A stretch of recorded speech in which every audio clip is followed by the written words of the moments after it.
आपला 16वा अध्याय दैवासुर संपत विभाग योग. दैव आणि असुर अशा दोन संपत्ती आहेत, त्यांचं विश्लेषण इथे दिलेलं आहे. आपला चौथा श्लोक आज सुरू होत आहे. ह्याच्या आधी आपल्याला 26 गुण दैवी संपत्तीचे परमात्मा श्रीकृष्णाने खूप छान समजावून सांगितले. आणि आता इथून चौथ्या श्लोकापासून असुर संपत्ती, असुर गुण, आसुरी गुण मनुष्यातले, त्याचं इथे निरूपण केलेलं आहे. दंभो दर्पोभिमानश्च क्रोध पारुष्यमेव च अज्ञानं अज्ञानं चाभिजातस्य पार्थ संपद्मासुरीम. आता एक ना एक महत्वाची गोष्ट सांगायची इथे, इथल्या रिलेटेड नाहीये, कदाचित ती रिलेट होईल आता या सगळ्या असुरी संपत्तीमध्ये मे बी. पण एक लेटेस्ट एक्सपिरियन्स सांगते. माझे हस्बंड टुरिंगचं त्यांचं जॉब आहे, म्हणजे टूर्स काफी होतात त्यांचे. आता लेटेस्ट अनुभव आहे हा आमचा. गेले 2 ते 3 महिने त्यांची अजिबात टूर लागली नाही. आणि समहाऊ थोडस काम ऑफिसमध्ये नाही आहे, ते क्लायंटनाच अटेंड करण्याचं टेक्निकल वर्क असल्यामुळे थोडस मग बोर व्हायला लागले त्यांना. आणि सवय झाली आहे टूर्सची, कारण client all over India position आहे, त्यामुळे जावंच लागतं. तर गेले 2-3 महिने टूर नाही लागला. तर असंच मला पण थोडं आश्चर्य वाटलं की असं कसं काय होतंय, ते अजिबातच टूर नाहीये. आणि येत होते ते कॅन्सल होत आहेत, किंवा येत आहेत तर ते दुसरंच कोणतरी जात आहे, ह्यांचं जाणं नाही होते. तर गंमत अशी आहे की ते कारपुलिंग करतात ना, तसं कारपुलिंग हेही करतात. तर गाडी घेऊन आठवड्यातनं 2-3 दिवस जातात. दुसरी व्यक्ती असते, ती 2-3 दिवस ते घेऊन येतात. तर त्याच्यामध्ये एक माणूस असाच त्यांच्या बरोबर जॉईन झालेला, ज्याच्याकडे स्वतःकडे कार नव्हती, पण तो त्याच एरियात राहतो, तर ते ह्यांनी त्यांच्या बरोबर जॉईन झाला. तर तो मनुष्य शेजारी. आणि मग बरेच दिवसांपासून हे अनुभव येतोय की टूर नाही लागत आहे, आणि थोडस जॉब मध्ये पण कंटाळा आल्यासारखी आणि अशी फिलिंग येते, तर ते थोडस ॲबनॉर्मल फील झालं. आणि आता प्रॅक्टिसेस करतात तर माझ्या हस्बंडना पण सेन्स म्हणजे इंट्युटिव्ह हे येतो म्हणजे. तर त्यांना जरा डाऊट आला, शेजारी बसलेली व्यक्ती काहीतरी विचित्र बहुतेक इंटेन्शन विचार करते. आणि 2-4 वेळा ते थॉट्सही रीड झाल्यासारखं झालं. त्यांनी मला सांगितलं. तर मी म्हणलं की ह्याचा अर्थ तो मनुष्य काहीतरी इंटेन्शन कुठेतरी स्वार्थापोटी, हे सगळं कोणी इंटेन्शननी करत नसतं, हे पहिलंच सांगते मी.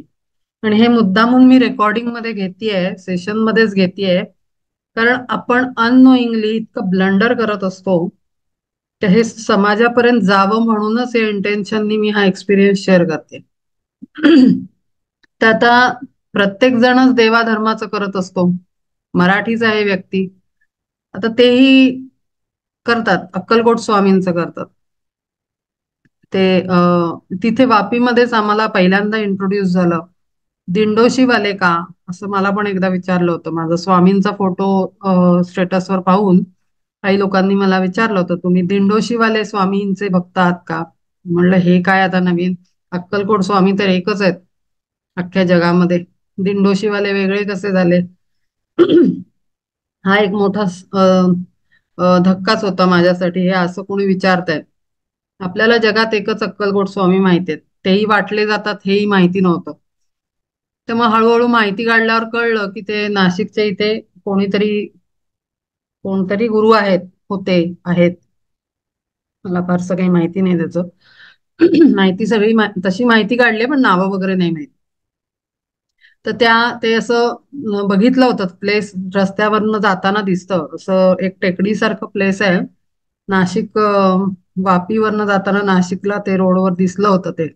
आणि असं खूप मोठा तो रस्ताच वेगळा जातो. आणि तिथे ते मोठं प्रस्थ आहे खूप, आश्रम वगैरे असं काहीतरी आहे, दिसते ती बिल्डिंग अशी दिसते, मठासारखी असं काहीतरी. तर त्यांचे अक्कलकोट स्वामींचे ते भक्त होते, जे कोण आहेत ते. आणि त्यांचे मग मुलं पण महाराज बनले, तीन चार काहीतरी आहेत. म्हणजे त्यांचा तर पंथ वेगळा आहे, म्हणजे तो तसाच भक्ती मार्गाचंच सेमच सगळं काम चालू आहे. पण आता चुकतंय कुठे ते मी सांगते. ते त्यांच्याशी काही संबंध नाही आपला, दिंडोशीवाल्या महाराजांशी आणि पंथाशी ते काही संबंध नाही. आणि अक्कलकोट स्वामींशी नाहीये. मी ज्याच्याबद्दल बोलतेय, आपल्या वृत्तींबद्दल बोलते मी, मनुष्याच्या. ते आता आपल्याला वाटतं की साधं श्री स्वामी समर्थ हा जप जर कोणी केला, तर आपल्याला वाटतं की असाच मी करतो. किंवा श्रीराम जय राम जय जय राम, किंवा गजानन महाराजांची सेवा, किंवा त्यांची पोथी वाचणं, किंवा गुरुचरित्राचं पारायण करणं, जे म्हणजे असं स्पेसिफिक सांगितलेलं नाहीये. गुरु म्हणून एखाद्या व्यक्तीनं स्पेसिफिक सांगितलं नाहीये, किंवा स्पेसिफिक सांगितलं असेल. हे दोन्ही, ही दोन्ही साधना आपण साधन कार्यात मध्ये करत असतो. जप म्हणा, तप म्हणा, जे काय असेल ते दिलेलं असतं आपल्याला. आणि जर अशा स्पिरिच्युअल स्कूल मधनं असं असतो आपण, तर प्रत्येक स्पिरिच्युअल स्कूल, मी त्या स्कूलला पण स्पिरिच्युअल स्कूलच म्हणेन, कारण ती एक वेगळी परंपरा आहे आणि ते सगळं वेगळं प्रस्थ आहे पूर्ण. जसं आमचं प्राणिक हिलिंग आहे, किंवा ते सद्गुरूंचं एक आहे ईशा फाउंडेशन, त्याच्यानंतर अजून एक ते दुसरं आर्ट ऑफ लिव्हिंग आहे. ही सगळी स्कूल्स आहेत, आणि ही पूर्ण एक मोठी साधना देतात हे लोक. प्रत्येक स्कूलमध्ये एक पर्टिक्युलर साधना दिली जाते, जे जॉईन करतात त्याला, आणि होल अँड सोल डिव्होटेडली जॉईन करतात त्यांना. किंवा साधे असतात, जे रोज पूजा वगैरे करतात, आणि दत्तांचा आणि अक्कलकोट स्वामींचा घरात फोटो लावतात आणि जप करतात, हे सुद्धा मी त्याच्यामध्ये काउंट करते.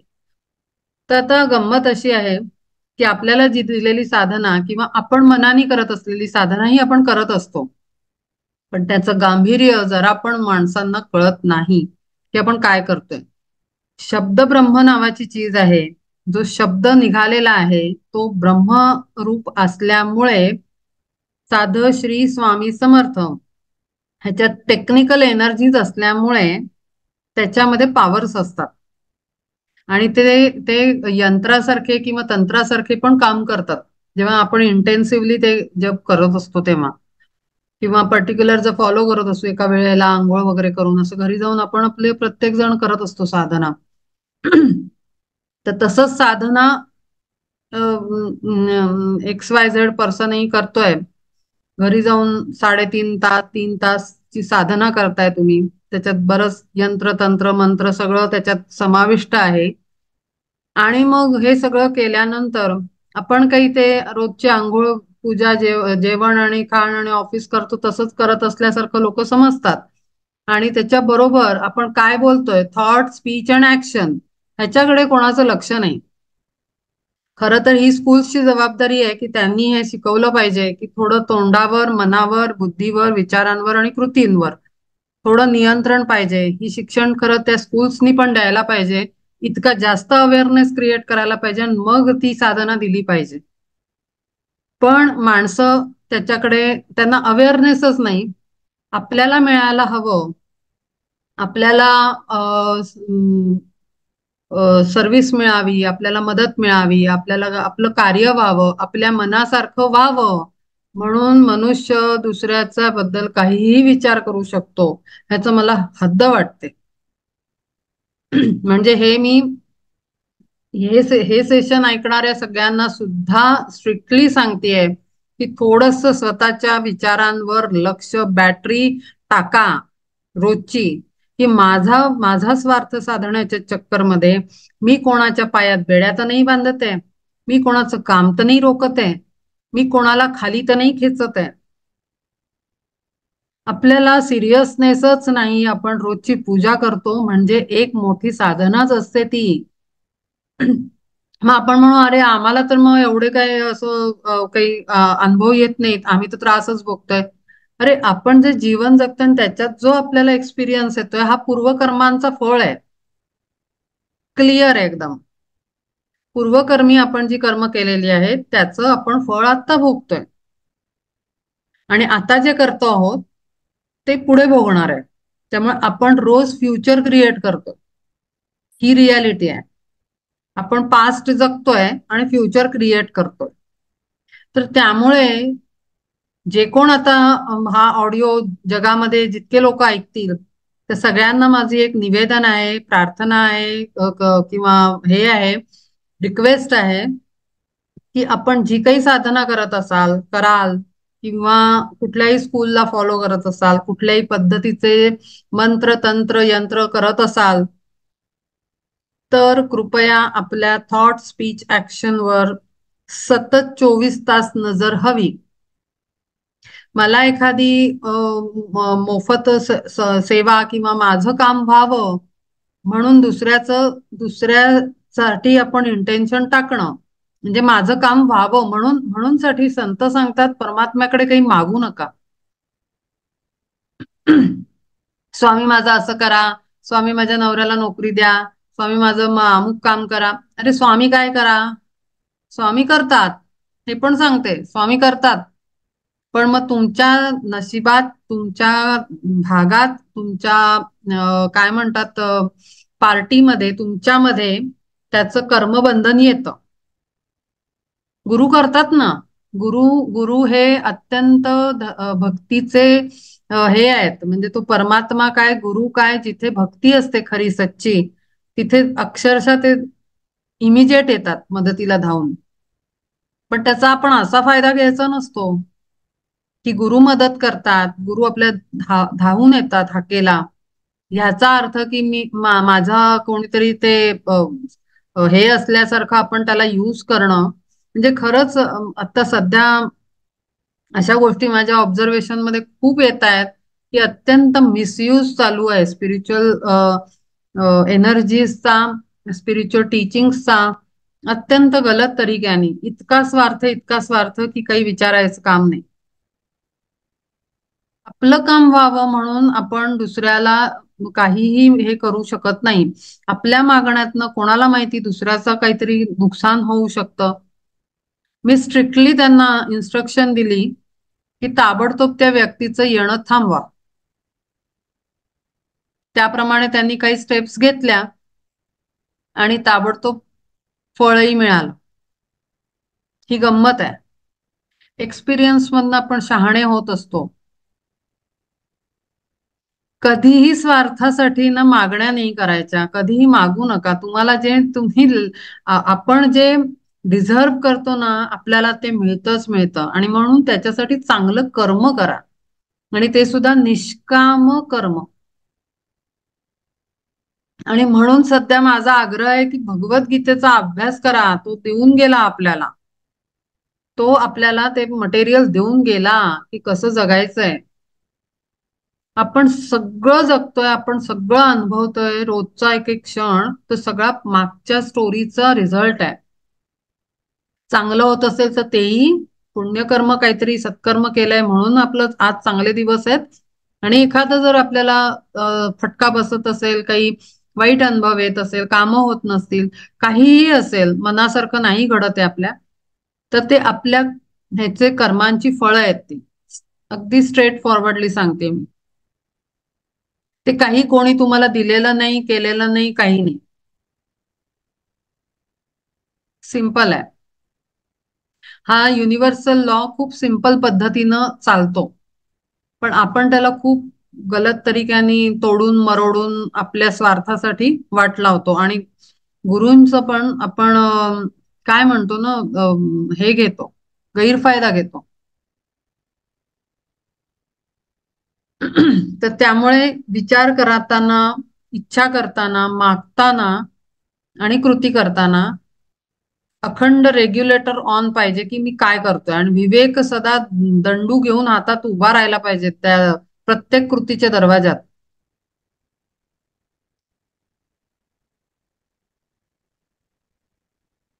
तरी तया दोषा आसुरा माझारी मुख्य तो निर्धारित दंभ ऐसा तीर्थचिते परी करी अधपात निंदिता जनात निज माता. आता पहिला आहे दंभ. असुरी संपत्तीतला पहिला अवगुण दंभ. तीर्थचिते परी करी अधपात निंदिता जनात निज माता. किंवा ब्रह्मविद्या श्री गुरुपदिष्ठ सद्गुरूंनी शिकवलेली ब्रह्मविद्या परीच वाट्यात मांडिता ती. हित परिणामी असोनिही जाण होतसे कारण अहितासी. आपल्याला आपण अभ्यास केला, आपण अमुक अमुक वाचन केलं, अमुक अमुक शिकलो, तर ते चार चौघात तिथे डिस्कशन मध्ये, ऑफिसमध्ये, किटी पार्टीज, रेल्वे स्टेशन, बस जर्नीमध्ये ह्याची चर्चा मांडायची नसते असं परमात्मा श्रीकृष्ण सांगतोय. जेव्हा आपण ज्ञान संपादन करतो किंवा ब्रह्मविद्येचा अभ्यास करतो, ब्रह्मविद्या म्हणजे भगवद्गीता किंवा वेदिक टीचिंग्स, वेदिक स्क्रिप्चर्स, जी सद्गुरूंनी शिकवलेली आहे, आपल्या गुरूंकडनं प्राप्त झालेलं आहे, ते चव्हाट्यात मांडू नये. असं म्हणजे चार चौघात. त्याचं कारण काय बरं? एकीकडे आपण म्हणतो प्रचार प्रसार झाला पाहिजे विद्येचा, मग एकीकडे असं का सांगतायत श्रीकृष्ण परमात्मा? त्याचं कारण मला वाटतं मी एक दोनदा मागे सांगितलेलं आहे. त्याचं कारण आहे की ब्रह्मविद्या किंवा कुठलंही ज्ञान, कुठलंही घ्या, म्हणजे सिंपल घ्या. एक पहिलं अगदी बेसिक एक्झाम्पल घेऊ आपण, की पाचवीतला मुलगा आहे, त्याला काही मॅथ्सचे फॉर्म्युले शिकवले जातात, अत्यंत बेसिक आहेत, ऍडिशन सबट्रॅक्शन आणि ते सगळं. पण त्याला शिकवलेलं तो पहिली दुसरीतल्या मुलाला सांगेल का? आणि ठीक आहे, भाऊ आहे, बहीण आहे, सांगितलं, किंवा मित्र आहे, सांगितलं हे असं करायचं असतं, पण त्या पहिली दुसरीच्या मुलाच्या कॉन्शियसनेसला, इंटेलिजन्स लेवलला, ब्रेनच्या कपॅसिटीला, फिजिकल, ते ग्रास्प करता येईल का? नाही करता येणार. कारण तो अजून ते ज्ञान प्राप्त करण्यासाठी पात्रता नाहीये त्याच्याकडे. पात्रता नाही म्हणजे मेंटली, स्पिरिच्युअली आणि फिजिकली, इमोशनली त्याची व्हेइकल्स रेडी नाही आहेत. आणि सगळ्यात मोठा पार्ट आहे अभ्यास संपादन करण्यातला, ज्ञान संपादन करण्यातला, ब्रेन, फिजिकल ब्रेन, आपलं मेंदू. त्या मेंदूमध्ये बरेच महत्वाचे एरियाज आहेत, काही सिक्रेशन्स आहेत, काही पार्ट्स आहेत, काही पॉइंट्स आहेत, जे मोठ्या मोठ्या ऍबस्ट्रॅक्ट नॉलेजसाठी तयार व्हावे लागतात. त्याच्याशिवाय आपण ना ते अंडरस्टँड नाही करू शकत कुठलंही ऍबस्ट्रॅक्ट नॉलेज. अँड ब्रह्मविद्या is extremely abstract teaching, occult आहे ते. गुह्य ज्ञान, गुप्त विद्या, गुप्त ज्ञान असं म्हटलेलं आहे त्याला. तर त्यामुळे साधं काही घ्या, तुकाराम गाथा घ्या, जरी ती त्यांनी त्यांच्या अगदी सिंपल भाषेत लिहिली असली तरी ती काही अशी व्यवहारातली चर्चा नाहीये ना, की त्याच्यावर तुकाराम गाथांनी अभंग लिहिलेत.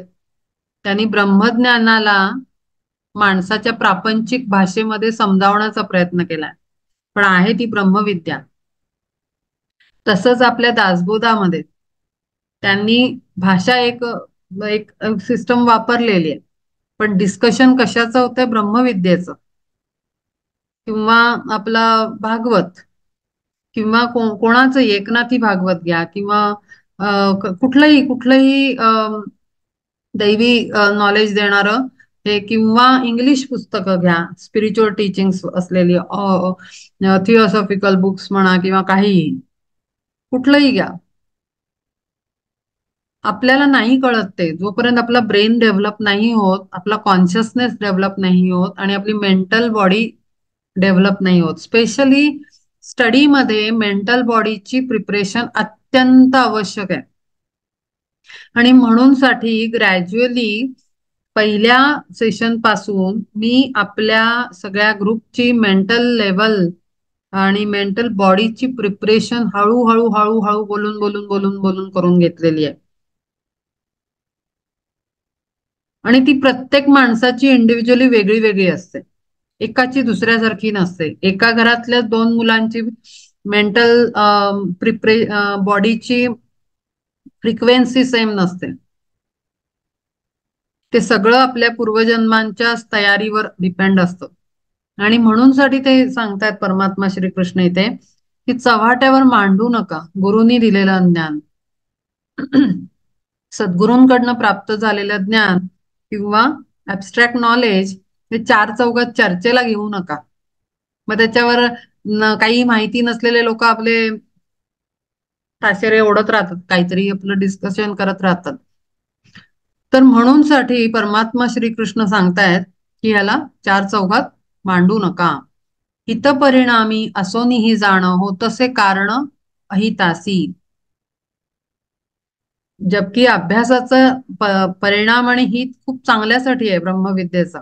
पण तुम्ही कर्म काय करताय तेच मगाशी बोलून गेले मी त्या स्टोरीमध्ये की आज आपण काय करतोय त्याच्याने आपलं अहित पुढे होणार आहे. म्हणून आजची ऍक्शन वर लक्ष असणं खूप आवश्यक आहे. नातरीत जी वेगे काढी पैल तटा गटंगळ्या खाता महापुरी. बांधिता ती नाव शिरी आपुल्याचं बुडविते साच जैशा रीती. किंवा जीवितासी कारण जे अन्न जरी वाखाणून सेविले ते. आणखीन एक दुसरं कारण आहे की का नाही मांडायचं. एकतर ते फ्रिक्वेन्सी आणि हे सगळं मी सांगितलं की डायजेस्ट नाही होत समोरच्या व्यक्तीला. प्रत्येकाला ते डायजेशन होईलच असं नाही. आपण जड खाऊ बाळाला दिला तर ते नाही पचवू शकणार, तसं आहे ते. दुसरं आहे जिथे ही असुरी संपत्ती सांगितली ती आहे दंभ. दंभ म्हणजे अहंकार. आणि चार चौघात आपण डिस्कशन केल्यावर लोकांनाही वाटतं अरे बापरे ह्याला काहीतरी आपल्यापेक्षा जास्त कळतं, म्हणजे वा वा वा हा तर ग्रेट आहे, याचा खूप अभ्यास आहे. आणि मग त्याची चार ठिकाणी आणखीन तारीफ किंवा 15 लोकांना आणखीन माहिती होणार.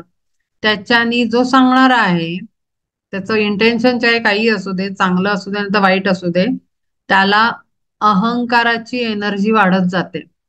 जर तो स्वतः तसा नसला, त्याचा भोळसट भाव असला की अरे चार लोकांनाही कळावं, तरीही लोक त्याच्यावर दंभ एनर्जी प्रोजेक्ट करतात आणि त्याच्या ऑरामध्ये ती एनर्जी भरते.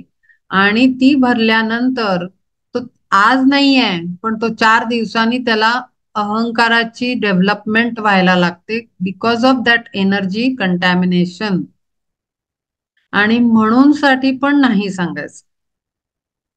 हे दुसरं कारण आहे. बांधिता ती नाव शिरी आपुल्याचं बुडविते साच जैशा रीती. किंवा जीवितासी कारण जे अन्न जरी वाखाणून सेविले ते. तरी अजीर्णांशे तेची जैसे देख होतसे मारक विषा ऐसे.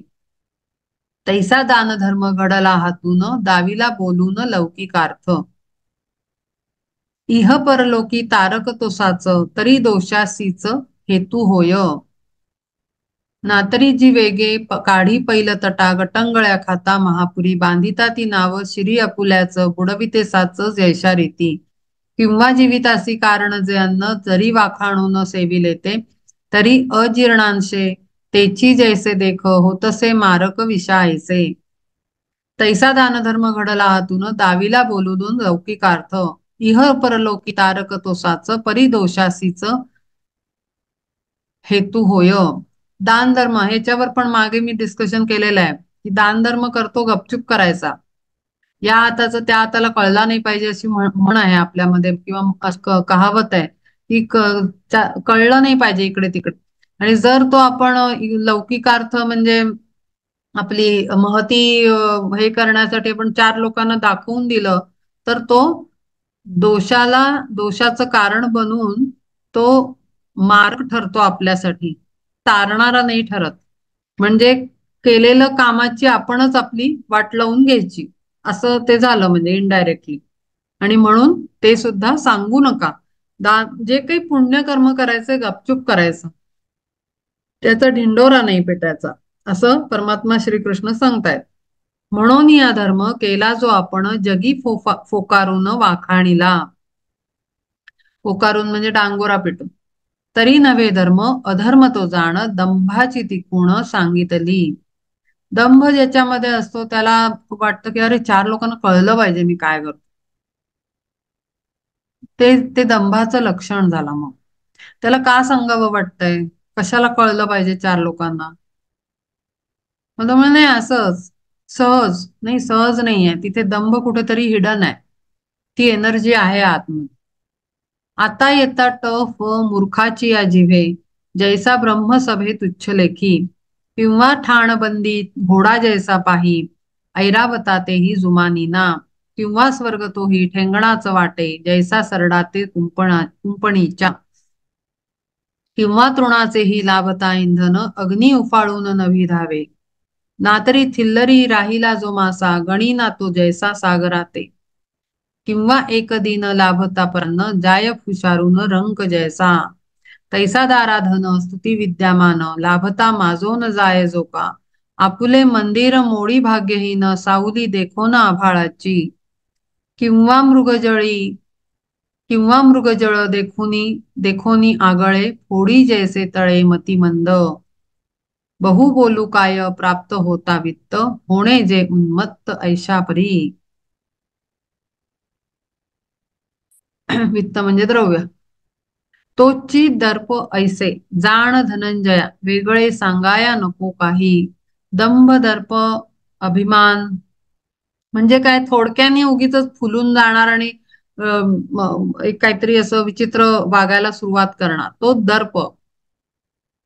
येतात आता सुरुवातीला काय म्हणलंय त्यांनी, आता येतं मूर्खाची या जिवे, जैसा ब्रह्म सभेत तुच्छले, की थोडं काहीतरी आपलं यायला लागलं, कळायला लागलं, तर आपण मोठ्या मोठ्या याला आपण म्हणू हे काय आहे, हे तर मलाही माहिती, हे काय आहे ते मलाही माहिती, असं होतं. आता अजून एक ऑब्झर्वेशन, की मी अशी एक पोस्ट वाचली एका सोशल मीडियावर, की माझं खूप आध्यात्मिक वाचन झालं आहे आणि मला बरंच माहिती आहे, पण आता मी गुरु शोधतो आहे.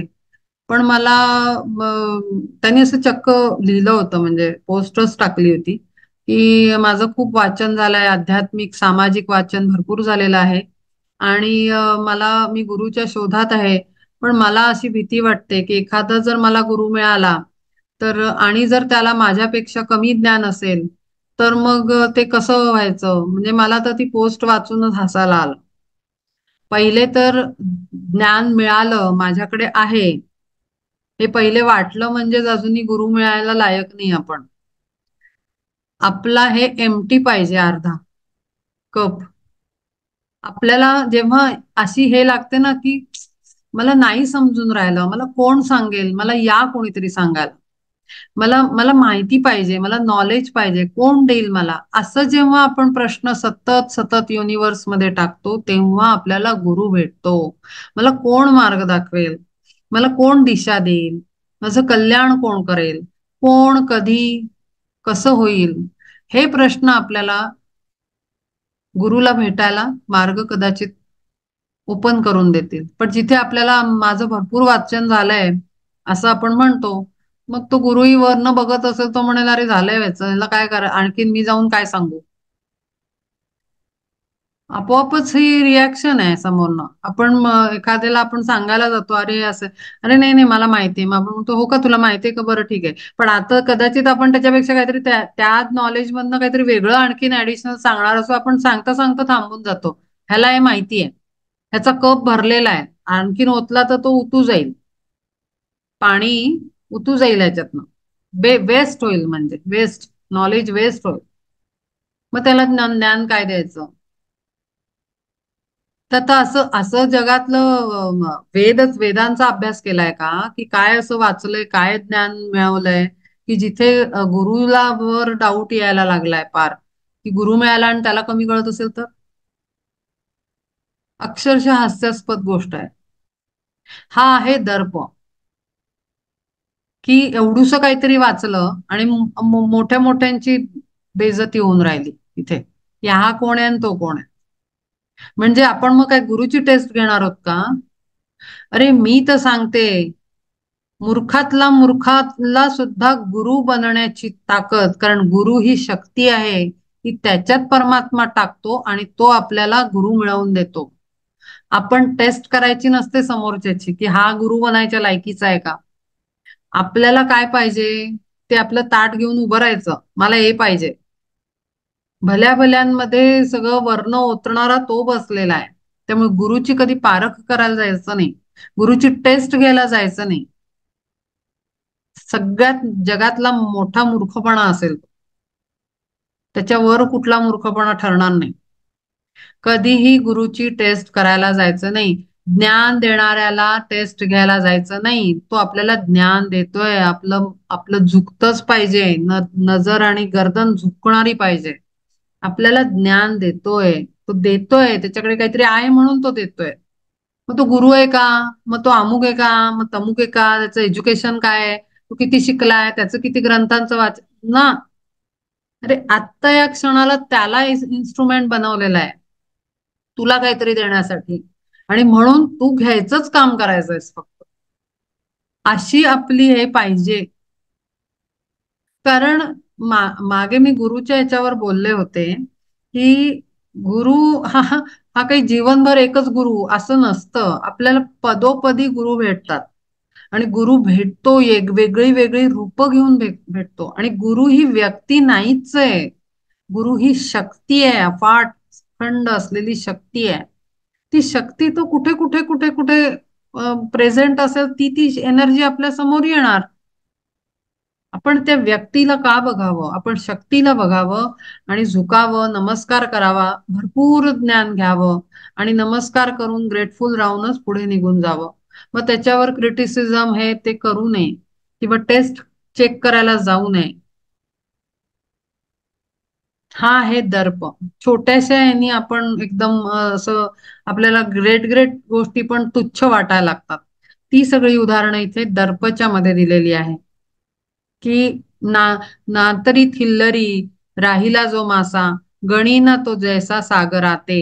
थिल्लरी म्हणजे डबक्यात, डबक्यात पण नाही राहिला असा मासा तू सागराला पण व्हॅल्यू त्याची करणार आणि त्याला बेइज्जती करणार त्याची, त्याचं मोजमाप करणार. म्हणजे किती वेडेपणा हा. हे सगळी उदाहरणं दिले. तैसा दारा धन स्तुती विद्यामान लाभता माझो न जाय जो, आपुले मंदिर मोडी भाग्यहीन सावली देखो न आभाळाची.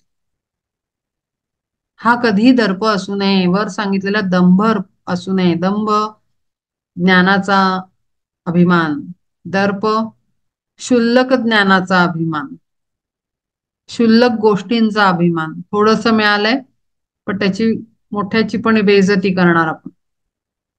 आता वेदा ठाई जगासी विश्वास, विश्वासी तो ईश पूज्य होय. त्या कमेंटवर मी खरंच लिहिलं होतं, पहिले कप खाली करा, गुरु आपोआप येईल. हेच उत्तर लिहिलं होतं मी त्या कमेंटला. आता वेदा ठाई जगासी विश्वास, विश्वासी तो ईश पूज्य होय. तेजे परिपूर्ण आदित्य समान, असे दुजा कोण जगा माझी. आता वेदा ठाई जगासी विश्वास. आता पुढचा काय आहे? गर्व, अहंकार. आता वेदा ठाई जगासी विश्वास, विश्वासी तो ईश पूज्य होय. तेजे परिपूर्ण आदित्या समान, असे दुजा कोण जगा माझी. सार्वभौम पद हेची एक जाण, जगासी ठिकाण आकांक्षेचे. कल्पांती ही मृत्यू आपणायन यावा, आवडे हे सर्वा निर्विवाद. म्हणून उत्साहे वेदा ईश्वराते, लागे बाना याते विश्वजन. तरी ते ऐकोन मत्सर जो आहे, गर्वे बोलत आहे फुगोनिया. म्हणे एका घाशी भक्षीन तो ईश, घालीन मी विष वेदा लागी. ऐसी मिरवोनी आपली प्रतिष्ठा, निज बळ वृथा घालवी जो. नावडे पतंगा जैसी दीप ज्योती, आदित्याची खंती काजव्यासी. किंवा टिटविने मांडिले साचार, जैशा परी वैर सागराशी, तैसा अहंतेचा भुली माझी पाही, नाम ईशाचेही साहे ना जो, आणि श्रुती लागी म्हणे मज कैसी, आली छळायासी सवतही, ऐसा मान्यतेचा ताठा बळवंत, झाला जो उन्मत्त अहंतेने, रौरवाचा रूढ मार्ग चितो जाण, तया अभिमान नाव ऐसे. अभिमान असेल त्याचं केवढं नुकसान होतं पहा. ही सगळी उदाहरणं त्यांनी दिलेली आहेत. अभिमान असल्यावर आपण त्या अहंकाराच्या अभिमानाच्या ह्याच्यावर आपण भल्या भल्या गोष्टींना मुकून जातो. ताठा नाही पाहिजे. भयंकर काय म्हणतो आपण, लीन स्वभाव आपला, आणि एकदम फ्लेक्झिबिलिटी, नम्रता, हे गुण हवेत आपल्यात. काहीही असलं तरी ऐकून घ्यायचं आणि त्याच्यावर विचार करायचा आणि जे योग्य वाटेल तसं रिॲक्ट करायचं, जेणेकरून आपला अहंकारही दिसणार नाही आणि दुसऱ्याचा अपमानही होणार नाही. अशा पद्धतीनं त्याला डील करता आलं पाहिजे. खेर हे सगळ्यांना नाही जमत. प्रत्येकाचं हे वेगळा वेगळा असतो, जन्मांची स्टोरी. पण आपण शिकायला आणि डोक्यात ठेवायला काही हरकत नाहीये, कारण हे सगळे चांगले गुण नाही आहेत. हे चक्क परमात्मा श्रीकृष्ण सांगतात. आणि आता हे इथे 16व्या अध्यायात का बरं याचं डिस्कशन पुन्हा होत आहे? त्याचं कारण असं की आता जो आध्यात्मिक आपला बैठक किंवा आत्म्याची उन्नतीचा जो पाथवर आपण पाऊल ठेवू इच्छित आहोत, आपली इच्छा आहे आपली प्रगती व्हावी, आत्म्याची उन्नती व्हावी, येणं जाणं कमी व्हावं जन्मांचं, हे जर आपण इच्छा करत असू आणि इथपर्यंत जर आत्म्याची उमेद वाढत असेल, कारण शिकण्याची आणि प्रगती करून घेण्याची आणि वननेस कडे जाण्याची, तर तिथे ह्या सगळ्या गोष्टींना आता थरली अभ्यास करणं आणि रेग्युलेट करणं खूप आवश्यक आहे. आणि म्हणून 16व्या अध्यायात शेवटून 3ऱ्या अध्यायात पुन्हा यावर ह्याच गुणांवर चर्चा केलेली आहे, ज्याची आधी झालेली आहे ऑलरेडी चर्चा. सगळ्या दुर्गुणांची आणि सद्गुणांची अनेकदा चर्चा झालेली आहे. पण आता इथे येऊन पुन्हा उदाहरणं देऊन पुन्हा का समजावतायत अगदी एक एक एक एक एक एक पार्टला? त्याचं कारण असं की जसं आपण पेन्सिल कसं पॉइंटेड करतो, जिथे आपल्याला अगदी शार्प लाईन काढायची असते, तिथे आपल्याला पेन्सिल आपण शार्पन करतो आणि ती अशी पॉइंटेड बनवतो, एकदम टोकदार सुईच्या टोकासारखं टोक असतं त्याचं, टोचतं ते.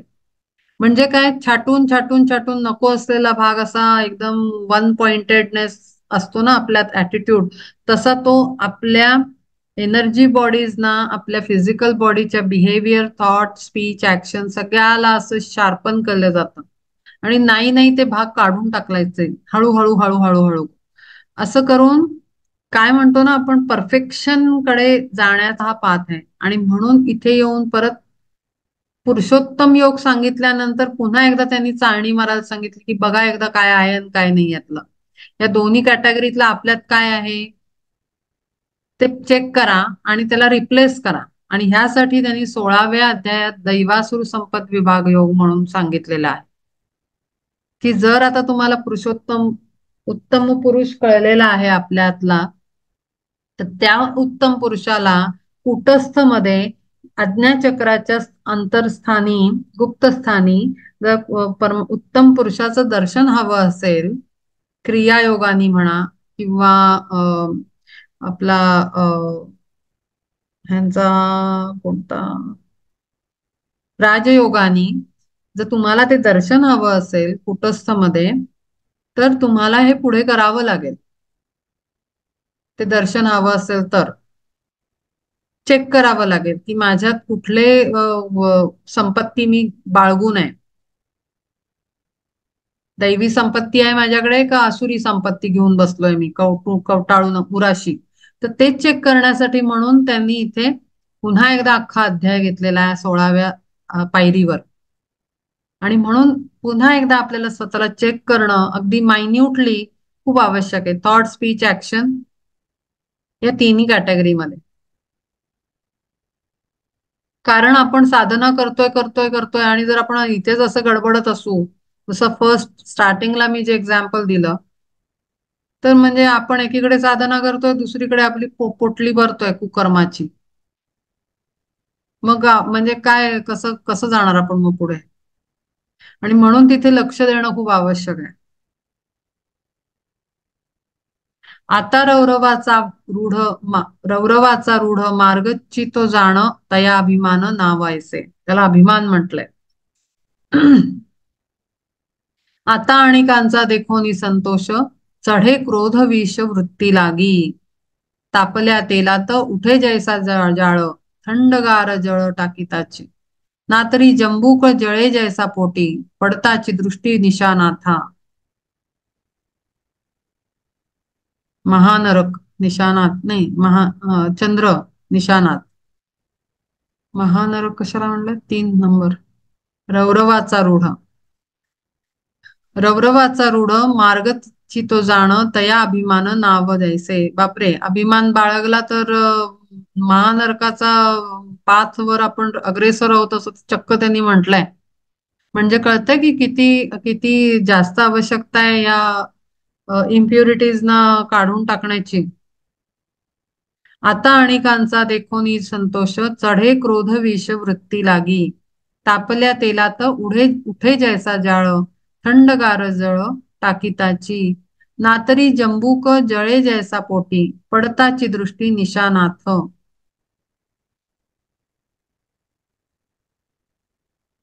विश्वाचे आयुष्य उजळीता सूर्य, पावता उदय प्रातकाळी. देखोनी ते जैसे पापी घुबडाचे, डोळे जातीसाचे फुटोनिया. देखोनी प्रभात जया होय सुख, परी चोरा दुःख मृत्यू होन. सर्पा लागी दूध पाजले केवळ, तरी तो गरळ ओकी जैसा. प्राशोनी अगाध सागराचे जळ, होतसे प्रबळ वडवाग्नी.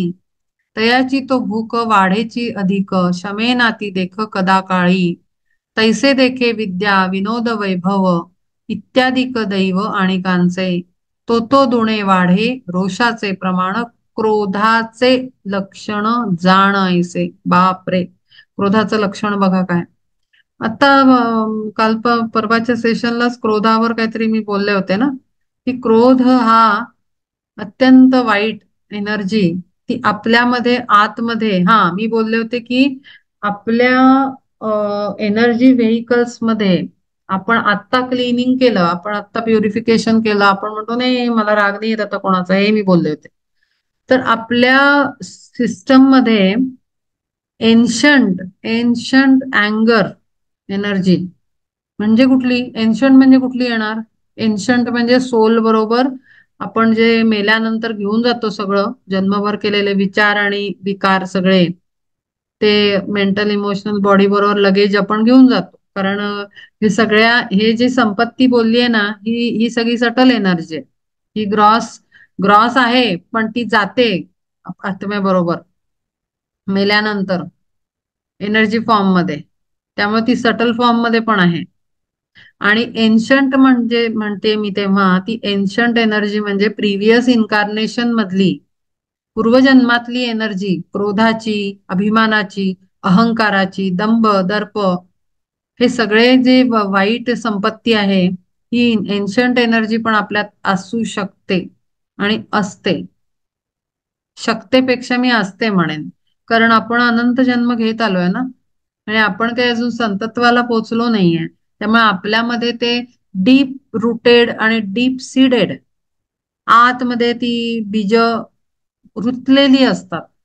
आणि ती कधी वर यायला लागतात, जेव्हा आपण डेली बेसिसवर प्युरिफिकेशन करतो, clean clean clean clean clean, तेव्हा ती खालची घाण वर येते, खालची घाण वर येते, खालची घाण वर येते. असं करत करत ती सीड्स हळूहळू वर यायला लागतात. तर त्यामुळे ती डीप रुटेड एन्शंट एनर्जी काढणं खूप आवश्यक आहे. तर ही सारी टीचिंग्स ना अर्हॅटिक योगा म्हणून आमचा जो हे होता त्याच्यामध्ये खूप छान ती टीचिंग्स मास्टर चोवानी दिलेली आहेत. खूपच सुंदर की ती आतली म्हणजे वरची क्लीन करता करता करता तरी पण येते, तरी पण येते. जो प्रॉपर अभ्यास करणारे आहेत त्यातले त्यांनाच ते कळतं. नाहीतर पुन्हा एकदा तेच म्हणजे अ, आपण ज्या स्कूलला फॉलो करतो त्याचे रिअल डिवाइन टीचिंग्स काय आहेत किंवा हिडन मिनिंग्स काय आहेत त्याचे किंवा गुरुला ऍक्च्युली काय सांगायचं आहे हे फार कमी भक्तांना, भक्त नाही म्हणणार मी, कमी डिसिपल्सना कळतं. खूप कमी पर्सेंट डिसिपल्सना ऍक्च्युली त्या स्कूलच्या मास्टरला काय म्हणायचंय, काय शिकवायचंय हे फार कमी लोकांना ग्रास्प होतं. तर त्याच्यामध्ये आपण अभ्यास केला पाहिजे की आपण ज्या स्कूलला फॉलो करतोय ते ऍक्च्युली काय सांगतायत आणि काय शिकवतायत आणि त्या ज्ञानाचा पूर्णपणे थरली अभ्यास करायला पाहिजे. आपण जिथून येतोय, ज्या बॅकग्राऊंड मधनं येतोय त्याचा अभ्यास करणं खूप आवश्यक आहे. जसं आपण शाळेच्या विषयांमध्ये खूप डीपली जाऊन काही लोक वरवर वरवर करतात ना. 95 96 पर्सेंट लोक पाठांतर करत असतात. ते जातात का त्या कॉन्सेप्ट पर्यंत असं खोदत खोदत. ते फार रेअर इंटेलिजंट लोक जातात ते खोदकाम करत की हे काय आहे नक्की, हा कॉन्सेप्ट कुठून आला.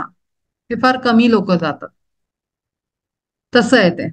तर त्यामुळे हे जे क्रोध आणि हे सगळे जेवढे तो ते सांगतायत इथे परमात्मा श्रीकृष्ण, ते आपल्यामध्ये जरी आत्ता आपल्याला वाटतं नाही आता मला नाही अभिमान नाही कशाचा, नाही मला हे नाही फलन नाही ढिमकं नाही, पण ते असतं आपल्यामध्ये. कारण आपण तर काही एवढे क्लीन आणि प्युअर असतो तर मग आपण आज आपल्याला वैकुंठात न्यायला हे आलं नसतं का, गरुडच आला असता घेऊन जायला. आपण पोचलोच असतो ना, मग आपण का सफरिंग मध्ये आहोत, हा हा क्वेश्चन स्वतःला करायला पाहिजे. आपल्याला जेव्हा सफरिंग येतं, कम्प्लीट ब्लिस आपल्याला एक्सपिरियन्स नाही होते, ह्याचा अर्थ आपल्यामध्ये काहीतरी इम्प्युरिटीज अजून आहेत, म्हणून आपल्याला त्या एनर्जी फ्रिक्वेन्सी चेंज नाही होऊन राहिल्या. हा हा हा काही वाईट वाटण्याचा किंवा हा कमीपणा दाखवण्याचा कोणाला विषय नाहीये किंवा मी पण त्या अँगलनी बोलत नाहीये. मी हा सेल्फ स्टडीचा भाग आहे हे सांगायचा प्रयत्न करते. हे सेल्फ स्टडी म्हणा किंवा सेल्फ अनालिसिस म्हणा, स्वतःचा अभ्यास की माझ्यात काय आहे, मला राग का येतोय, मला वाईट का वाटतंय, मला दुःख का होतंय, मला रडायला का येतंय.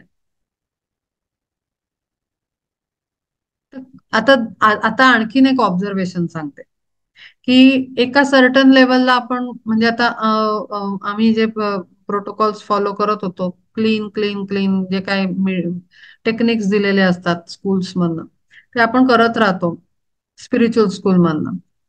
पण तरी कधी कधी कधी कधी एनर्जीज येऊन लागतात, एनर्जीज येऊन लागतात. मग त्याला आम्ही आपण म्हणतो कंटॅमिनेशन. जसं आजाराचं होतं तसं एनर्जी कंटॅमिनेशन होतं. पण ते एनर्जी कंटॅमिनेशन व्हायला पण आपणच जबाबदार आहोत हे आणखीन पुढे जाऊन कळतं की अरे माझ्याकडेच जर ती एनर्जी नसेल तर ती एनर्जी अट्रॅक्टच नाही होणार ना. कारण सेम सेम एनर्जीज अट्रॅक्ट होतात, हा युनिव्हर्सल लॉ आहे. मग माझ्या लाईक अट्रॅक्ट लाईक, मग माझ्यामध्ये तू कुठेतरी आहे, कुठेतरी सिस्टम मध्ये आहे बसलेलं, तेव्हाच ते अट्रॅक्ट होत आहे. चुंबक जसं असतं तसं. इतकी थ्योरी ती अशी डीप डीप डीप डीप जाते. त्यामुळे माझं सगळं छान आहे आणि लोक वाईट आहेत इथे जातच नाही आपण अभ्यास करत असलो तर. आपण दुसऱ्यांकडे बोट दाखवायचं राहूनच जातं. आपल्याला कळतं अरे नाही इथेच गडबड आहे, इथेच गडबड आहे, ते आतमध्येच गडबड आहे काय. तो आतमध्येच असं जसं आपण एखादा विहिरीत डोकं घालून आतमध्ये बघावा ना, तसा मनुष्य जो साधक असतो, जो योगी असतो, ज्याला खरंच प्रगती करायची आत्म्याची, तो आतमध्ये स्वतःच्याच आतमध्ये डोकं घालून बसलेला आपल्याला सापडेल की आत काय घाण आहे ती, ह्याच्यावर मला काम करायचं. आपण बाहेर नाही बघत बसणार हा किती खराब आहे तो किती खराब आहे, तिथे नाही लक्ष जाणार. तर त्यामुळे हे सगळे जे हे आहेत त्याचं चेक करायचं, आपल्यात आपल्यात कुठे आहे काय आहे. आता आत्ताच असेल तर माहिती असतं, हे आणखीन पुढे सांगते. ह्या लाईफ मधले इन्सिडेन्सेस आपल्याला लहानपणापासूनचे माहिती असतात. फॉर एक्झाम्पल, चाइल्डहुड मध्ये काही इन्सिडेन्स घडला असेल तर ती पर्टिक्युलर एनर्जी जनरेट झालेली असते आणि ती कुठेतरी आत रुतून बसलेली असते अनकॉन्शियस मध्ये. पण आपल्याला पूर्वजन्मातलं तर माहिती नाही ना, कारण आपण जन्म घेतल्याबरोबर मागची मेमरी सगळी डिलीट होते मायेच्या एनर्जीमुळे आणि टचमुळे. तर त्यामुळे आपल्याला पास्ट नाही आठवणार आहे. तर त्यामुळे आपण अंदाज म्हणजे घेऊनच काम सुरू करायचं, की एन्शंट एनर्जी निघून जाऊ दे, एन्शंट एनर्जी निघून जाऊ दे. असं आहे ते. तो दुणे वाढे रोषाचे प्रमाण, क्रोधाचे लक्षण जाणायचे. क्रोध हा फार वाईट आहे. आणि मला वाटतंय कुठल्या अध्यायात सांगितलंय त्यांनी पूर्ण चेन सांगितलेली आहे, की ह्या आला की तो येतो. काम, क्रोध, लोभ, मोह हे विकारांवर जी चर्चा झालेली आहे त्याच्यात त्यांनी म्हटलंय काम वासना असली की सगळं येतं आणि मग क्रोधही त्याच्या मागे तिसरा उभाच असतो. की क्रोध यायला लागतो, ती काम इच्छा पूर्ण नाही झाली. काम म्हणजे काम, काम या शब्दाचे अर्थ बरेच आहेत. काम ही वासना आहे. त्यामुळे ती सगळ्या इंद्रियांची म्हणून हे केली, कन्सिडर केली जाते. तर ते मनासारखं नाही घडलं की क्रोध येतो. आपल्याला घरातही अशी माणसं दिसतात. मनासारखं स्वयंपाक नाही झाला, राग आला. मनासारखं घडलं नाही, राग आला. मनासारखं मिळालं नाही, राग आला. तर राग म्हणजेच क्रोध. मग तो संताप, मग तो डिपेंड करतो त्या माणसाच्या स्वभावाच्या पॅटर्नवर डिपेंड करतं की तो क्रोध केवढा मोठा ब्लास्ट करेल का छोटासा एखादा अ, लवंगी फटाका असतो त्याचा फुसकन हे होऊन जाईल. ते डिपेंड करतं. पण क्रोध हा वाईट आहे आणि तो तेव्हाच वर येतो जेव्हा त्याच्या मनासारखं होत नाही, तेव्हा क्रोध येतो. आता ज्याचे मन पाहता केवळ सर्पाचेची बिळ ऐसे वाटे. बापरे. जणू तीक्ष्ण बाण सोडी ज्याची दृष्टी, बोलणे ती वृष्टी निखाऱ्यांची. अशी भाषा आणि अशी नजर आपल्याला दिसते लोकांची. आणि इतरही ज्या ज्या क्रिया होती जणू त्या करवती पोलादाच्या. बापरे. ह्या परी कठोर जयाचा आचार, देखसी साचार अंतर्बाह्य. मनुष्या माझारी अधम तो साच, जाण पा मूर्तीच काठिण्याची. आता तुझं सांगू अज्ञानाची खूण, देई अवधान धनंजया. हे हे अशी माणसं असतात की बोलतील ना तर ती तलवारच अशी काच काच काच मान कापत जाते समोरच्याची. मी जॉब करत असताना एक मॅडम होत्या. त्या काय होत्या, ऍडमिन हेड होत्या. स्कूलमध्ये नोकरी करत कॅप्टन कॅप्टन काहीतरी होतं नाव तिचं. पता नाही काय त्या बाईची टंग होती, म्हणजे जबान म्हणजे जिव्हा जी होती, बाप रे. मला असं वाटायचं की जीभ नाहीये तोंडामध्ये, ही खरंच इथे म्हटलंय तसं तलवार आहे, तलवार. ती तोंड उघडेल तर सापकन कापायची समोरच्या, तोंड उघडेल तर कापायची, तोंड उघडेल कापायची. मी दुरून बघूनच मला आश्चर्य वाटायचं की अरे या बाईला कोणी सांगत का नाही की तू बाबा बोलूच नको. अशी खरंच असतात माणसं जे इथे चक्क हे बोललंय तशी खरंच माणसं असतात. काही लोकांची नजरच अशी भयंकर असते की ती अशी फार जीव घेईल दुसऱ्याचा. किंवा निखारे म्हटलंय त्यांनी, निखाऱ्याचा पाऊस पडेल अशी नजर, जळून खाक होईल समोरचा. असे खरंच लोक असतात. करवती म्हटलंय पोलादांच्या, खरंच असे असतात. मी तर बाबा गेलेच नाही त्या बाईच्या पुढे कधी, जेवढे दिवस नोकरी केली. म्हणलं आपल्याला नाही झेपणार, काहीतरी माझ्याकडनंच बोललं जायचं नाही. खरंच डेंजरस व्यक्ती.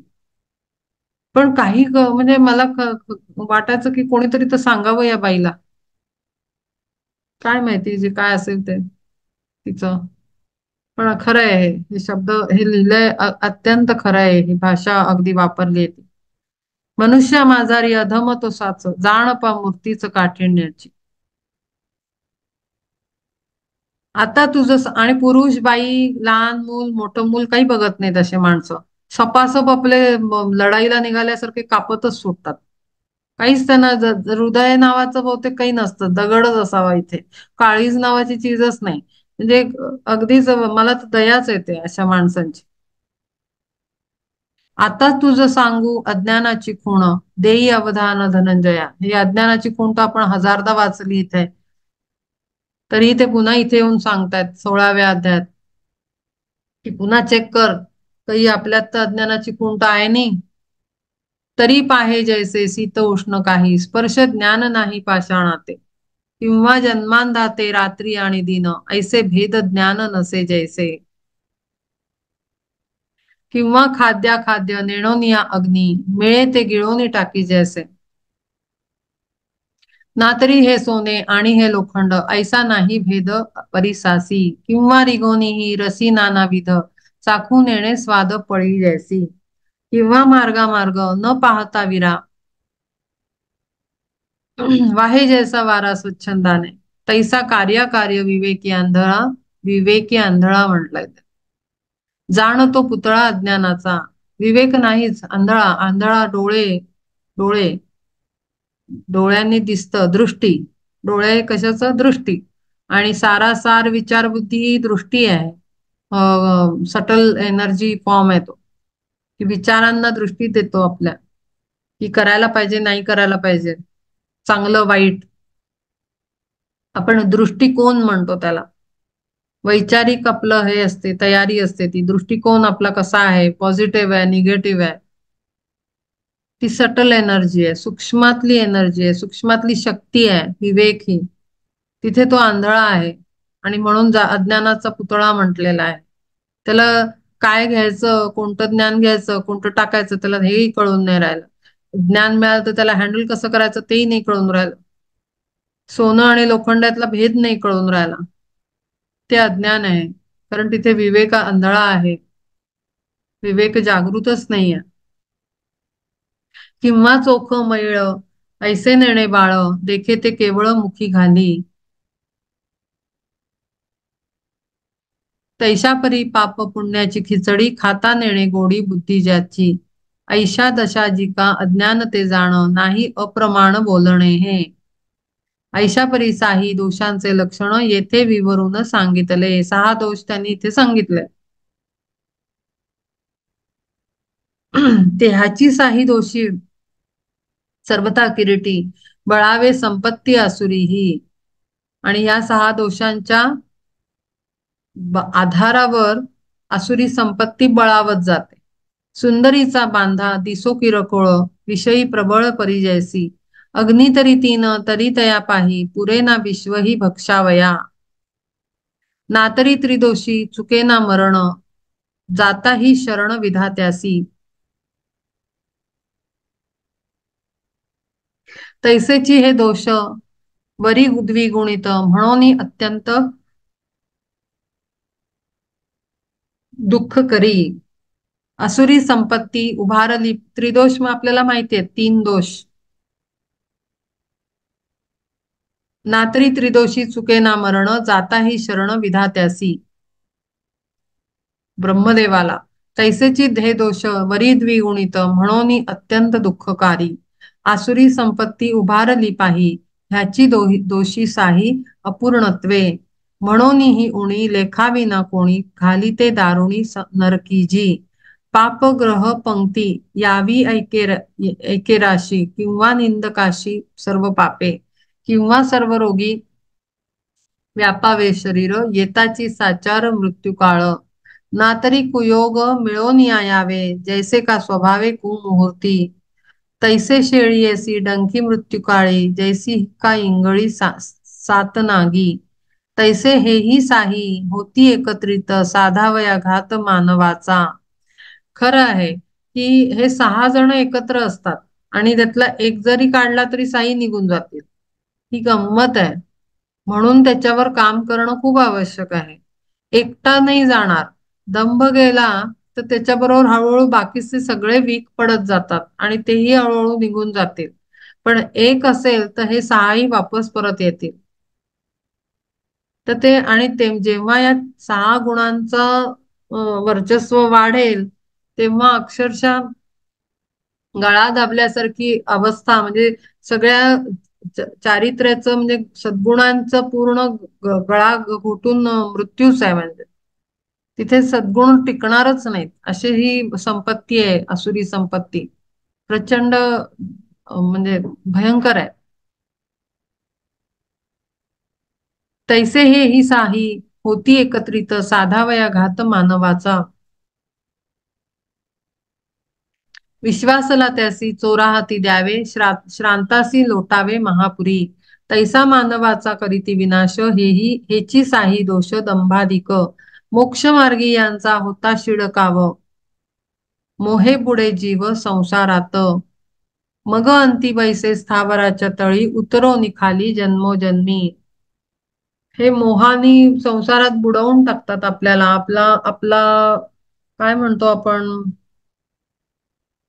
म्हणजे एखाद्याचा बुडून मृत्यू व्हावा ना तसं मोक्ष मार्गावर यांचं काही काम नाहीये जिथं ते डोकं वर काढतील त्यांनी आपल्याला मागे खेचलंच म्हणून समजायचं आणि आपला जर्नी लांबवला आणि अनंत जन्म पुढे ये जा चालू राहणार हे कन्फर्म आहे जोपर्यंत हे सहाही मुळासकट उखडले नाही जात आपल्या व्यक्तिमत्वातनं आपल्या सोल एनर्जीतनं आपल्या एंटायर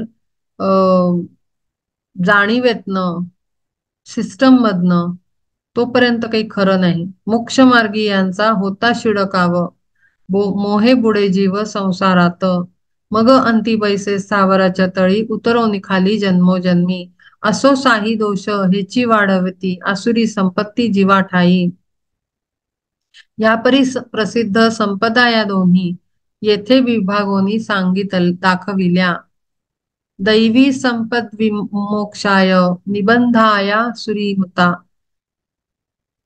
मा शुच संपदम दैवीम बीजातोसी पांडव दोही माझी दैवी संपदा जी श्रेष्ठ जाण सुप्रभात मोक्षाची ती जी दैवी संपदा आहे दैवी संपत्ती आहे ती मोक्षाची सुप्रभात म्हणजे सकाळ आहे म्हणजे एक रायझिंग सन म्हणतो पूर्व दिशा जिथे उत्तम सुरुवात होते ती मोक्षाचा पाथ प्रदर्शित होऊन आपण त्याच्यावर अग्रेसर होतो ती आहे दैवी संपत्ती श्रेष्ठ दुजी संपत्ती जी असुरी तिसाचं लोह शृंखलाचं मोहरूपी लोह म्हणजे पता आहे का कसं त्यांनी म्हटलंय लोह शृंखला सगळ्यात जड म्हणजे आयर्न लोह लोखंड म्हणजे ते जड आहे आणि जड म्हणजे आपल्याला मोहरूपी पाशाने बांधून बेड्या घालून ठोकून खालीच ठेवणार रुतवून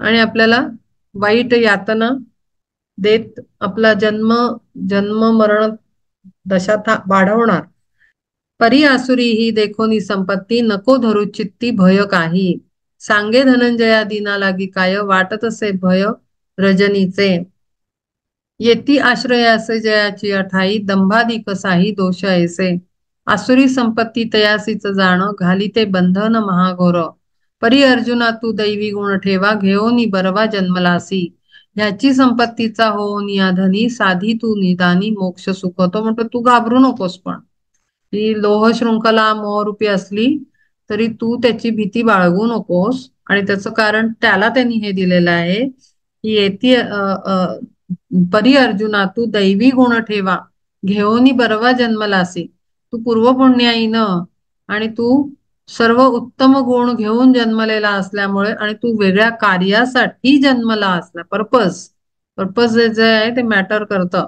तुम्ही जन्म घेतल्याचं तर तो ते पर्पजच तुम्ही इतकं डिवाइन तुझं चूज झालेलं आहे एका डिवाइन वर्क मध्ये तू पार्टिसिपेट करत असल्यामुळे तू याची भीती बाळगायची गरज नाही कारण तू या स्टेजला तू ऑलरेडी क्रॉस केलेला आहे असं इनडायरेक्टली त्यांना सांगायचं याची संपत्तीचा हो नियाधनी साधी तू निदानी मोक्ष सुख तू सगळ्यात शेवटी तुझं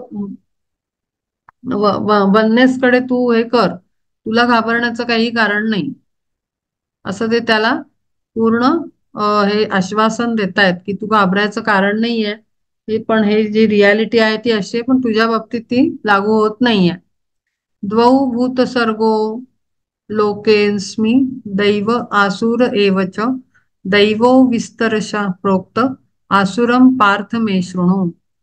आता दैवी किंवा आसुरी संपत्ती येथे जयाप्रती जोडली जी, तयास तयांची तैसी ती रहाटीही भिन्न स्वभावता जाण धनंजया.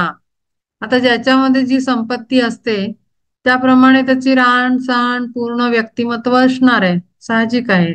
कारण ढाचा आहे ना, हा फाउंडेशन आहे, बेसिक ढाचा म्हणतो ना घराचं स्ट्रक्चर. तर ते स्ट्रक्चर म्हणजे ही संपत्ती आहे.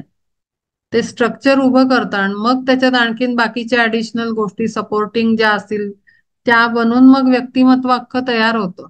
तर त्यामुळे तसं तसं ते दोन वेगळ्या पर्सनॅलिटीज डेव्हलप होणार. निशाचरे जैसी निज व्यवहार करती साचार निशाकाली, परी सूर्योदयी मानवादिकांचा सुरू होयसाचा सुव्यापार.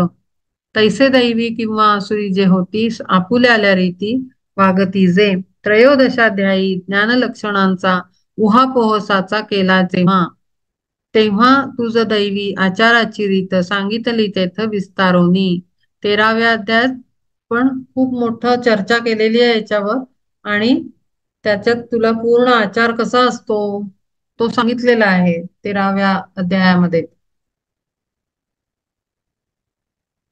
13व्या अध्यायात म्हणजे क्षेत्र क्षेत्रज्ञ विभाग योग, त्याच्यामध्ये आपल्याला सांगितलं ना क्षेत्रज्ञ कसं असतं आणि क्षेत्र कसं असतं, आणि त्याच्यामध्ये पूर्ण चर्चा केलेली आहे त्यांनी. ज्ञानलक्षणांचा उहापोह पूर्ण झालेला आहे त्याच्यात. तेव्हा तेव्हा तुझं दैवी आचाराची रीत सांगितली तेथं विस्तारोनी. क्षेत्र क्षेत्रज्ञ विभाग योग त्रयोदशाध्यायी आपण चर्चा केलेली आहे याची. आसुरी सृष्टीची येथे बोलू मात, भला दत्त चित्त होई आता.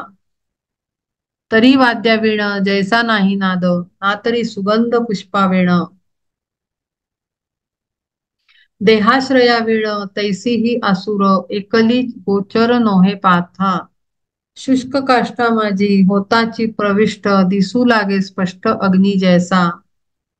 आता ते आसुरी सृष्टीची दैवी गुणांची चर्चा केलेली आहे म्हणतायत. आता आसुरी सृष्टीची हे ते इथे सांगतायत आणि चित्त देऊन ऐक असं सांगतायत ते त्याला. तरी वाद्या वीण जैसा नाही नाद, ना तरी सुगंध पुष्पा वीण. देहाश्रया वीण तैसी ही आसुर, एकली गोचर नोहे पार्था. शुष्क काष्ठा माझी होताची प्रविष्ट, दिसू लागे स्पष्ट अग्नी जैसा. देहाचा आश्रय घेतल्याशिवाय आसुरी शक्ती वाढू शकत नाही. कारण का असं का म्हटलंय? कारण आसुरी शक्तींना वाढवण्यासाठी दशमहाइंद्रियांची गरज आहे आणि म्हणून त्याला देहाची गरज आहे. आणि देहाचा आश्रय घेतल्याशिवाय ह्या शक्ती वाढू नाही शकत, या वृत्ती वाढू नाही शकत, आसुरी वृत्ती. तैसी प्राणियाच्या देही सामावली, येतसे ही भली प्रत्ययासी. उसासवे वाढव रसाची ही जैसी, देहासवे तैसी तीही वाढे. ऐका आता ऐशा दोषी, जे का परिपूर्ण तयाचे वर्णन करू येते. 10 इंद्रियांमध्ये दश इंद्रिय मन अंतःकरण चित्त बुद्धी याच्यामध्ये जो अडकलेला आहे, जो शुद्ध नाही आहे, तो त्याच्यातच सगळं घेऊन पसारा बसलेला आहे, तिथे आपोआपच आसुरी संपत्तीचं हे शक्ती वाढणार आहे, संचार वाढणार आहे. आणि का बरं, का मग दैवी याच्यात का नाही? कारण दैवी संपत्तीमध्ये जो बेस आहे तो आपण दश इंद्रियांना हारून त्याच्यावर कंट्रोल करून आपण पुढे जाण्याचं हे केलेलं आहे. त्यामुळे त्या इंद्रियांमध्ये निर्माण होणाऱ्या इच्छा आणि त्यांचं धिंगाणा तिथे इफेक्टच करणार नाही. तर त्यामुळे इतका मेजर डिफरन्स आहे दोन्ही संपत्तींच्या असलेल्या व्यक्तींमध्ये. कारण आपण निष्काम कर्माकडे जातो, आपण इंद्रियांना संयम आणण्याकडे जातो दैवी संपत्ती जेव्हा असते तिथे. आणि त्यामुळे इंद्रियांचं काही चालू शकत नाही आणि त्यामुळे दैवी संपत्ती प्रगल्भ आणि प्रचंड प्रमाणात काम करत असते चांगल्या पद्धतीनं. आणि आसुरी संपत्ती तसेच इकडे बळावतात इंद्रिय आणि त्यामुळे आसुरी संपत्तीला सपोर्ट मिळतो. असं सगळं कनेक्शन आहे, पूर्ण अर्थ आहे त्याचा. शुष्क काष्ठा माझी होताची प्रविष्ट, दिसू लागे स्पष्ट अग्नी जैसा. तैसी प्राणियाच्या देही सामावली, येतसे ही भली प्रत्ययासी. उसासवे वाढ रसाची ही जैसी, देहासवे तैसी ही वाढे. आता ऐशा दोषी, जे का परिपूर्ण तयाचे वर्णन करू येथे. प्रवृत्तिं च निवृत्तिं च जनान विदुरासुरा न शौचं नापि चाचारो न सत्यम तेषु विद्यते. पुण्य ते करावे पाप न आचरावे नाहीच हे ठावे तया लागी. येण्या जाण्यासाठी न ठेविता द्वार बांधू लगे घर कोश कीट न वेगे मग आवेशे ते बांधिता बांधिता कोंडोनी घे स्वतः आपणासी. किती सुंदर उदाहरणं आहेत. खरंच आहे मस्त. येण्या जाण्यासाठी घर बांधायला घेतलं दरवाजाच नाही ठेवला त्यांनी तर काय होईल. तो आतच अडकून पडेल ना स्वतः कीटकासारखा घराच्या आतमध्ये कोश बांधून. तर यायला आणि जायला मध्ये एक असं पूर्ण एक एनर्जी स्पेस पाहिजे ना की आपण जिथून सटकू शकतो वेळ आली तर. घराला आग लागली तर आपण पळून जाऊ शकतो. एक्झिट एक्झिटचा दोर तिथे ठेवलाच नाहीये. किती क्लिअर त्यांनी किती सुंदर उदाहरण दिलेलं आहे. मग आवेश ते बांधिता बांधिता कोंडोनी घे स्वतः आपण अशी. आपण त्याच्यातच अडकतो आणि वर ओरडतो पण मी अडकलो अडकलो अडकलो. स्वतःच बांधून घेतलं आतमध्ये स्वतःला. डोकं वापरलं नाही विवेक नाहीये कारण तिथे कुठलीही पुण्यबुद्धी नाहीये. उत्तम बुद्धी नाहीये. उत्तम गुण नाही आहेत. त्यामुळे वेड्यासारखं बांधकाम करतोय आणि दरवाजा नाही ठेवलेला. किंवा जैसा मूर्ख आपुले सकळ देई भांडवल चोरा लागी मागुते ते हाती येईल का काही नाही. येईल का नाही विचार हा नाही. विचार हा काही न पाहता तैसाची प्रवृत्ती निवृत्ती विवेक नेणती जे लोक आसुरी जे. तया आणि तया लागी सुचित्वाची काही स्वप्नातही नाही ओळखणं. पवित्रपणा काहीच नाही म्हणजे इतकं विचित्र वागणं आणि विचित्र कर्म विचित्र पद्धतीचे विचार विचित्र पद्धतीची बांधणी विचारांची कर्माची कृतीची ऍक्शन्स सगळं सगळं अशुचित्व सगळं तिथे आहे. शुद्धता नाही आहे पूर्ण. आणि प्रवृत्तीला विवेक हा नावाची काही तिथे उजेडच नाहीये. दिवाच नाहीये विवेक नावाचा तिथे लावलेला. छोटासा पण एखादी पणती म्हणा मेणबत्ती म्हणा विवेकाची ती पण तिथे नाहीये की जरा प्रकाश पडेल चुकून. तोही अंधकार आहे. अगा कोळसाही काळीमा सांडील होईल धवल कावळाही. राक्षसा लागीही उपजेल त्रास देखोनी आमास एक वेळ. परी आसुरी जे तयाची अठाई सुचित्व ते पाही नाही लेश मात्र. धनंजया जाण नित्य अपवित्र जैसे मद्यपात्र तैसे ती तैसे तेही. आता साधारणपणे एक मी सांगते साधारणपणे हे वर्णन ऐकून आपल्याला काय वाटतं. एक असं वेगळं व्यक्तिमत्व उभं राहतं. हो की नाही. आपल्याला असं वाटतं भयंकर काहीतरी असेल आणि एकदम डर्टी बिहेवियर. पण मी एक गंमत सांगते की हे ऑब्झर्वेशन आहे माझं. अगदी आपल्या भोवताली भले भले हायली एज्युकेटेड लोक म्हणा किंवा चांगल्या चांगल्या घरातले चांगल्या पदांवर काम करणारे अगदी उत्तम दिसणारे लोकांमध्ये अगदी अग्रेसर असतात हे सारे गुण. म्हणजे असं नाही की खूप राक्षसी वृत्ती दिसेल तुम्हाला किंवा असं काहीतरी दिसेल. अगदी असंच जीवन जगताना कित्येक चांगले चांगले लोक आपल्याला दिसतील जर आपण मायन्यूटली ऑब्झर्व केलं तर. की तिथे आपण काय खातोय काय करतोय त्याचं भानच नसतं. चाललंय आपलं त्या चक्रीत घातल्यासारखं जीवन चालू आहे. विचार नावाची वस्तूच नसते तिथे. भले भले एज्युकेटेड लोक पण असं वागतात. म्हणजे हे असुरी संपत्ती म्हणजे काही आपल्या समोर असं काहीतरी भयंकर व्यक्ती असं नाहीच. असा विचार तिथे मला तर येतच नाही. कारण असे हे खूप सटल लेवलवर वृत्ती आहेत ह्या. त्या वरून कळणारच नाहीत. ऑब्झर्व केल्या तर लक्षात येतील की अरे बापरे हे पण आहे हे पण आहे हे पण आहे. मग तिथे लक्षात येतं की अरे हे सगळंच आसुरी व्यक्तिमत्व आहे. एनर्जी फॉर्म मध्ये ज्यांना एनर्जी कळते सेन्स होते तिथे ती एनर्जी इमिजिएट म्हणजे अक्षरशः झपकन लक्षात येते नुसतं माणूस बघितला की. मग तो कुठल्या का पोझिशनवर असे ना आणि कुठल्या का जातीचा धर्माचा असे ना का. तर त्यामुळे हे जे वर्णन वाचताना हे कधी डोक्यात ठेवायचं नाही की असं काही खूप राक्षसी पद्धतीचं एक काय कुठल्या कॅरेक्टरचं हे एक्सप्लेनेशन आहे किंवा तिथे हे अप्लाय होतं. भले भले एज्युकेटेड लोक, चांगल्या घरातले, चांगल्या पायरीवर जगणारे असे लोक पण या कॅटेगरीमध्ये येतात. म्हणजे त्यासाठी ऑब्झर्वेशन पाहिजे.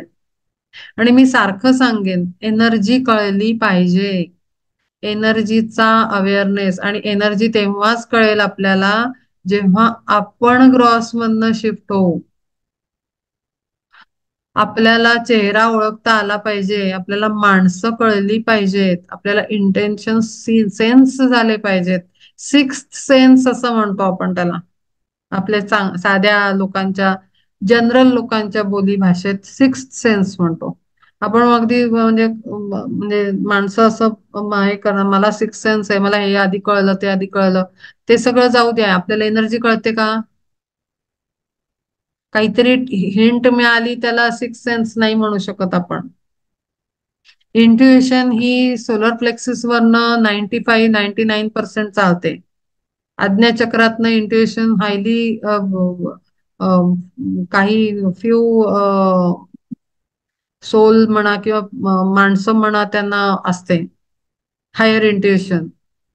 लोअर इंट्युएशनच मॅक्झिमम 95-98% लोकांना असते. तर त्यामुळे आपण स्वतः शिफ्ट होणं ग्रॉस मधनं खूप आवश्यक आहे. मग आपोआपच सेन्स व्हायला लागतं. त्याच्यासाठी काय काही काही साधना आणि काही खूप काही हे करायची गरज नसते. किंवा जैसा मूर्ख आपुले सकळ देई भांडवल चोरा लागी, मागुते ते हाती येईल का नाही विचार हा काही न पाहता, तैसाची प्रवृत्ती निवृत्ती विवेक नेणती ते लोक आसुरी जे, आणि दया लागी सुचित्वा काही स्वप्नातही नाही ओळखणं, अगा कोळसाही काळीमा सांडिल होईल धवल कावळाही, राक्षसा लागी ही उपजेल त्रास देखून या मास एक वेळ, परी आसुरी जे अतयांची अठाई सुचित्वते नाही लेश मात्र, धनंजया जाण नित्य अपवित्र जैसे मद्यपात्र तैसे तेही, करावे सुकृत शास्त्रविधानोक्त किंवा घ्यावी रीत वडिलांची, शास्त्रात सांगितल्याप्रमाणे कर्म करणं, स्वधर्मानुसार ठेवावा आचार ऐसा सद्विचार नेणतीजे, शेळीचे चरणे वाऱ्याचे धावणे आगीचे जाळणे स्वैर जैसे, तैसे स्वैराचारी आसुरी ते नर सत्यासवे वैर सदा ज्यांचे, मारोनिया नांगी जरी विंचवासी येती करायासी गुदगुल्या, तरी सत्यवाचा निघे मुखातून आसुरी जे जन तयांची या, सुटेल सुगंध जरी गुदद्वारा जोडेल आसुरा तरी सत्य, ऐसे आसुरी ते काही केल्या विण स्वभावता जाण अमंगळ, आता बोलणे ही कैसे विलक्षण प्रसंगे सांगेन एक पार्था, वाकडे सर्वांगी उंटाचे शरीर तैसीच साचार स्थिती यांची, किंवा धुरांड्याचा तोंडातून साच निघे धुराचाच लोट जैसा, तैसेची भाषण असुरांचे जाण सांगू विवरून तेची आता, त्याचं वागणं बोलणं भाषा कशी आहे ती आता पुढे सांगू असं ते म्हणतायत. आता इथपर्यंत आपला 7वा श्लोक पूर्ण झाला. 8वा आपण मंगळवारी घेऊ. तर याप्रमाणे आसुरी संपत्ती असलेल्या व्यक्तीचं वागणं असतं. स्वैराचारी म्हटलंय त्यांनी की तिथे काही लिमिटेशन, मर्यादा मर्यादा विवेक ह्या अशा गोष्टी तिथे अजिबातच नसतात. बिलकुल मनाला येईल तसं सगळं जगणं असतं असं त्यांना म्हणायचंय. आपण इथे थांबूया. 7 श्लोक पूर्ण झाले. 8वा पुढच्या वेळेला घेऊया.